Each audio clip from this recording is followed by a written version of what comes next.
அனைவருக்கும் வணக்கம்.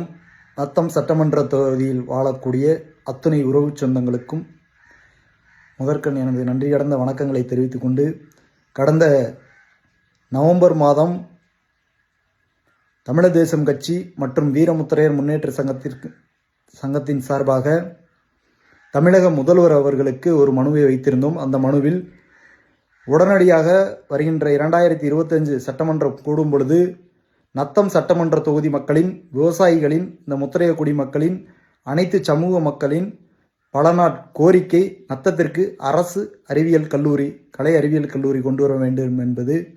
இந்த கல்லூரியை நீங்கள் வரும் கூட்டத்தொடரிலே அறிவிக்க வேண்டும் என்று கோரிக்கை வைத்திருந்த நிலையில், நான் சம்பந்தப்பட்ட துறை அதிகாரிகளுக்கு, முதல்வரின் தனிப்பிரிவுக்கு கோரிக்கை வைத்திருந்த பேரில் இந்த கூட்டத்தொடரில் இந்த அறிவிப்பு வெளியிட்டுள்ள தமிழக முதல்வர் அவர்களுக்கு நெஞ்சார்ந்த நன்றிகளை தெரிவித்துக் கொள்கிறேன்.